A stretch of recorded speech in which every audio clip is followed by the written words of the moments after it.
ბათუმი დღეიდან 3 დღის განმავლობაში ტურიზმისა და სასტუმრო აღჭურვილობის გამოფენას მასპინძლობს. რიგით მე-16 საერთაშორისო გამოფენა ცოტა ხნის წინ გაიხსნა. წელს მასში 6 ქვეყნის 90 ტურისტული კომპანია მონაწილეობს. გამოფენაზე ტრადიციულად 4 სეზონის ინიციატივით წარმოდგენილი იქნება ასევე აჭარის ტურიზმის დეპარტამენტი. შესაბამისად, გამოფენის სტუმრებს საშუალება ექნებათ ერთ სივრცეში გაეცნონ აჭარას, როგორც ზღვის, ისე მთის კურორტს.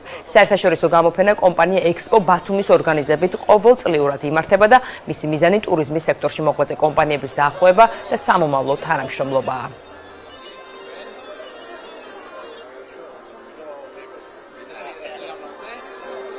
ზოგადად საერთაშორისო გამოფენები ძალიან მნიშვნელოვანია უშუალოდ ტურისტული მიმართულებებისთვის, რადგან ის ეხმარება როგორც კერძო სექტორს, ამ შემთხვევაში სერვისებს, ტურისტულ პროდუქტებს, ახალ ობიექტებს, რომ გაიცნონ მათთვის პოტენციური მომხმარებლები, ამავდროულად, რა თქმა უნდა, ეს არის ძალიან კარგი საშუალება, რომ გამოცდილება გავიზიაროთ ერთმანეთის და ამიტომ მნიშვნელოვანია, რომ ბათუმი როგორც წამყვანი ტურისტული მიმართულება მასპინძლობს საერთაშორისო ღონისძიებას, სადაც როგორც ადგილობრივი, ასევე საერთაშორისო ორგანიზაციები მონაწილეობენ. ჩვენ მოვალთ თურქეთიდან.